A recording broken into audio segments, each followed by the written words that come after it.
As I've been reading the work of J.R.R. Tolkien, I think I am more and more impressed with just how good of a writer he was. And I keep saying this every essay, but I don't know if there's any author who ever lived that writes every paragraph like it's the most important thing that he ever wrote. And he's just deadly meticulous about every word that he uses. And while I know Tolkien never really injected an allegorical meaning to his text, he did just put so much applicability in his text. And this naturally comes out of him just telling a great story about good and evil, which is, a great example for all writers who are writing. If you want to tell a really good moral, just tell a really good story without the applicability of just, don't try to force your own applicability and allegory. I think it just kind of naturally comes out of good stories. But one thing that I notice as I keep reading the work of J.R.R. Tolkien is that each chapter seems to really have a key focus. And I'd be really curious to go back and kind of analyze what each chapter is really trying to get at or think. But I don't really think Tolkien maybe purposefully put this in there, but I think there are moments in each chapter that I finish and just go, oh, that chapter was all about X, Y, or Z. Like, I just think that, certain chapters are really focusing on bravery or comparisons between two characters, showing one is brave and one isn't, or about friendship or about death. Now, this is natural too. When you write chapters that include parts of character stories, like if you write a chapter with Eowyn in it, you're obviously going to focus a bit more on maybe decisiveness or being trapped or the idea of free will, those kind of things. And the most recent chapter that I read, which is The Pyre of Denethor, I think the whole chapter can really be viewed as the weight of decisions. And this is one of the reasons why I love Tolkien's character writing so much. I think every chapter has this in it to some extent, and really shows how well Tolkien crafts some of these characters, because he just gives them decisions that they need to make. And you can feel how anguished some of these characters are when they have to make a decision. Or in Eowyn's case, which is poor Eowyn, when a decision is made for you. Or Merry's is the same point. Look at all the decisions that Aragorn has to make in the first book. Or actually in the second book, in the beginning, the first chapter of the second book. In particular, the decision to either follow Frodo and Sam or to chase after Merry and Pippin. Now, that is a brutally difficult decision, and Tolkien lets you feel the anguish with these characters just so well. Then you have some decisions that Frodo is making and for where they need to go, and if they should follow Gollum or not. They're really tough decisions. And then you also have the chapter literally called The Choices of Master Samwise, where Sam makes one of the most brutally difficult decisions that's ever been made in these books, and he trusts his gut over, what he really is doing at the moment. And one thing I keep finding in this book is the mingling of divine and free will in these characters, which is just such excellent character writing. And that when good characters make decisions and trust their gut, they're almost always doing the right thing, but they're so unsure of it. Even when they're making decisions that we know is right, they seem like to these characters like they're making the wrong decision or they're unsure about it. I think we as readers know these decisions are tough, but we also kind of have a bit of a wider view on this than most of the characters in the book specifically. So we just kind of judge different decisions on different bases. But when Aragorn is making a decision to follow after Frodo and Sam or Merry and Pippin, we know what the right decision is when we're reading this on the page. But it's a lot trickier for him in that moment. And in the most recent chapter of The Return of the King that I just read, again, The Pyre of Denethor, I was just amazed at the decisions that these three characters make in this chapter specifically. And it's really interesting in that one of these characters truly believes that he is making the right decision, and he is the most foolish out of the group. Now, the three that are making the decisions are Gandalf, Beregond, and Denethor. For Gandalf, his decision is so interesting to me, because he gets stopped by Pippin in the courtyard and is essentially told what's happening with Denethor and with Faramir, namely that Faramir is about to burn both of them alive. And this is right after the Witch King leaves and goes back to deal with Rohan after the blowing of the horns of Rohan. So this is a moment where they can actually have a decisive victory. And Gandalf is faced with a brutal decision. Does he continue the charge of Gondor and march out of the gates and help Rohan, or does he listen to Pippin and just go back and save one man, Faramir? I love the lines that Tolkien writes of this character's decision. They're so good. And this is what he says. The Lord is out of his mind, I think. I'm afraid he will kill himself and kill Faramir too. Can't you do something? Gandalf looked through the gaping gate. and already on the fields he heard the gathering sounds of battle. He clenched his hand. I must go, he said. The Black Rider is abroad, and he will yet bring ruin on us. I have no time. But Faramir, cried Pippin, he is not dead, and they will burn him alive if someone does not stop them. Burn him alive, said Gandalf. What is this tale? Be quick. Denethor has gone to the tombs, said Pippin, and he has taken Faramir, and he says we are all to burn, and he will not wait, and they are to make a pyre and burn him on it, and Faramir as well. And he has sent men to fetch wood and oil. I have told Beregond, but I'm afraid he won't dare leave his post. He is on guard, and what can he do anyway? So Pippin poured out his tale, reaching up and touching Gandalf's knee with trembling hands. Can't you save Faramir? Maybe I can, said Gandalf. But if I do, the others will die, I fear. Well, I must come, since no other help can reach him. But evil and sorrow will come of this. Even in the heart of our stronghold, the enemy has power to strike us. For his will it is that is at work. Then he made up his mind. He acted swiftly. And catching up Pippin and setting him before him, he turned Shadowfax with a word. Now I love this because he's torn in his mind here for what decision he needs to make. The decision is actually, I think, a little bit trickier than Aragorn's, because even though I love Faramir, I was kind of thinking that Gandalf should go ride out and help the rest of the group and potentially save the lives of dozens, if not hundreds of men. I don't know how that really would have worked, but it's just an interesting conundrum to have.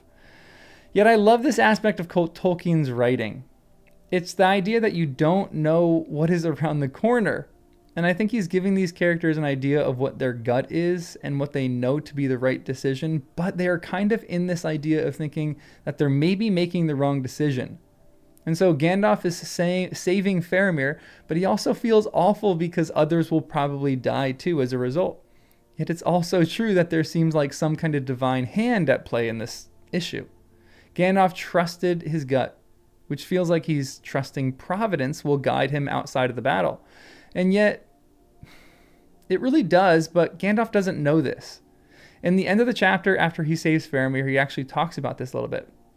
He looks over the battlefield and essentially sees Théoden and Éomer charge out, and then turns around and tells Pippin and Beregond this. They looked at him, and for a while he was silent. At last he spoke. My friends, he said, and all you people of this city and of the western lands. Things of great sorrow and renown have come to pass. Shall we weep or be glad? Beyond hope, the captain of our foes has been destroyed, and you have heard the echoes of his last despair, but he has not gone without woe and bitter loss. And that I might have averted, but for the madness of Denethor. So long has the reach of our enemy become. But Rohan, coming at that time, seems providentially guided. Aragorn, coming at his time, seems providentially guided. Saving Faramir and Beregond rebelling against all these other people seems like it was guided by fate, but it doesn't diminish or lessen the decisions of any of these characters that were made. And it's not like there's even confusion between the two, to be completely honest. It's like Tolkien just seems like his Catholicism is shining through a little bit, balancing the idea of free will and divine will in a very, very interesting way. And in a way that kind of we all as humans understand to some extent. Because Beregond is the other character who I think in his heart of hearts knows he's making the right decision. And while I personally don't think that this is out of character for him, Pippin certainly does. He thinks that he's not going to leave his post, and he doesn't even think he can do anything. He doubts that Beregond would even rebel in the first place. But Beregond proves him wrong, because we get this paragraph when they finally get up to Rath Dinen, where Denethor is like, plotting this burning and this little roast up that he has. This is what the text says. Suddenly the silence was broken, and they heard below them cries of the ringing swords. Such sounds had not been heard in the hallowed places since the building of the city. At last they came to Rath Dinen and hastened toward the house of the stewards, looming in the twilight under the great dome. Stay, stay, cried Gandalf, springing forward to the stone stair before the door. Stay this madness. for there were the servants of Denethor with swords and torches in their hands. But alone in the porch upon the topmost step stood Beregond, clad in the black and silver of the guard, and he held the door against them. 2 of them had already fallen to his swords, staining the hallows with their blood, and the others cursed him, calling him outlaw and traitor to his master.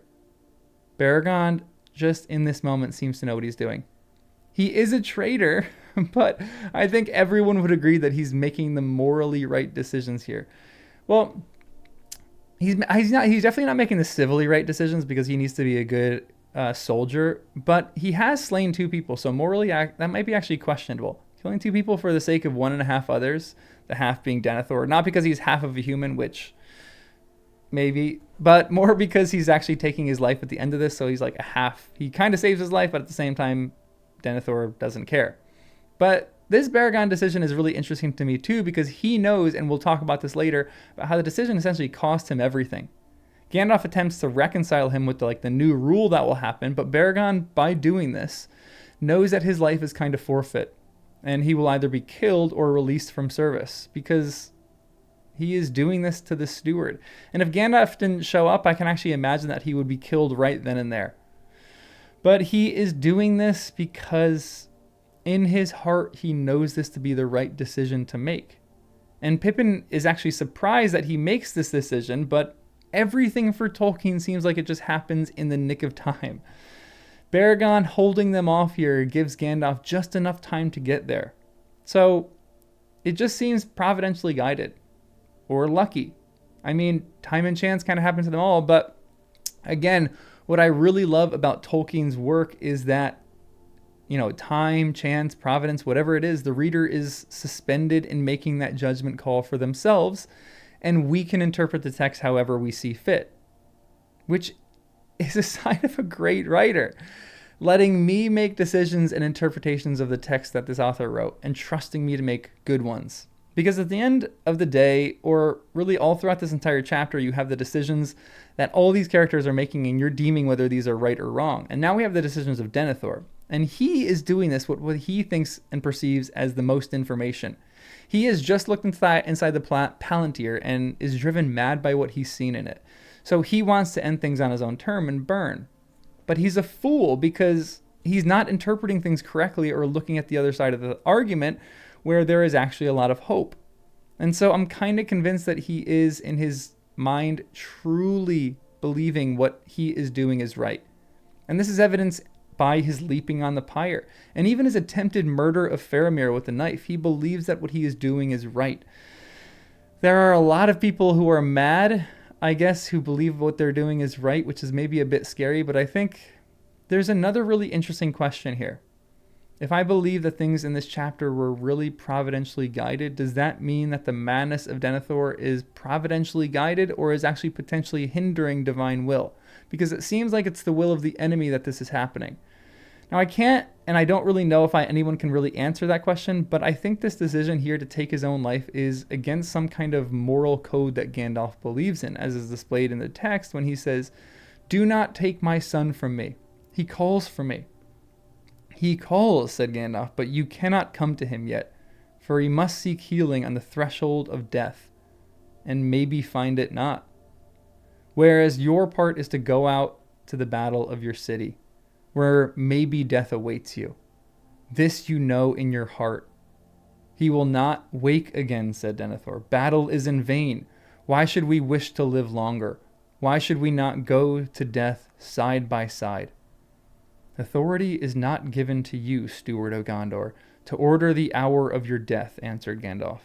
"And only the heathen kings, under the domination of the dark power, did thus, slaying themselves in pride and despair, murdering their kin to ease their own deaths."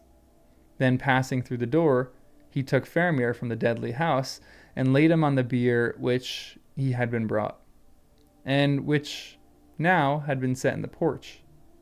Denethor followed him, and stood trembling, looking with longing on the face of his son. And for a moment, while all were silent and still, watching the Lord in his throes, he wavered. And this is a really good answer, But it also shows the decision of Denethor here is just the decision of someone who is at their end, who has seen all things that he thinks will happen, and just does not interpret them rightly or correctly, and does not have the entire story in mind. He is foolish at the end. And it's just ironic in that this person who thinks and is convinced that they are right and thinks that they are so wise and he's calling other people fools is really the biggest madman in the whole book. Which leads me to my last point in this wildly unorganized essay. The idea that decisions in this book are difficult. And I really love how much these good characters waver between decisions that they are so unsure what to do with. It makes them so relatable. And the characters who are convinced what they are doing is the right thing are the ones you need to kind of watch out for. Like a Denethor. Because he believes he is doing the right thing, but he's actually a madman in this chapter. And I think what Tolkien shows again and again, especially in The Pyre of Denethor, is that wisdom doesn't really come from certainty. The wisest characters, and like a Gandalf or a Faramir or an Aragorn or even a Frodo, who I think is supremely wise, are the ones who actually hesitate and vacillate between decisions. They feel the full weight of what their choices might actually cost, but they still act.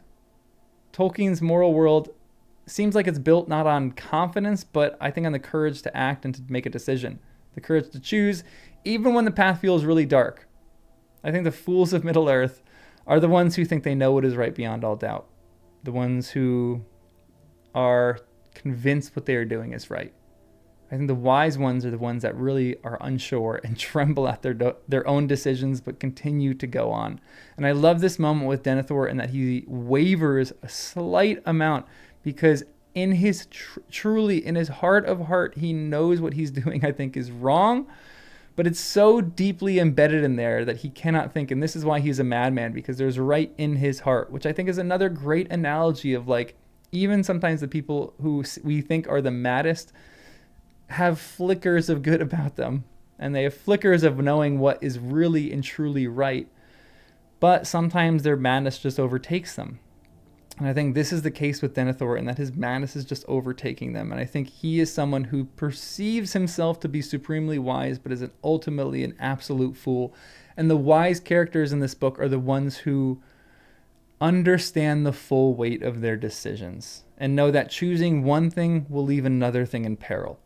And that to me seems like true wisdom in this book. And it seems like one of the best, like, it's the reason why I love J.R. Tolkien's characters so much. He just knows how to write so good and knows how to create such realistic and interesting characters. And it's all based on the decisions that these characters are making. So that's all I got for today. Make sure you like the video if you made it this far. You can also subscribe for more of this kind of content of my first time read through. And you can also donate or become a member if you want. And as always, remember to look toward Numenor that was, and beyond to Elven home that is, and to that which is beyond Elven home and will ever be. I'll see you in the next one.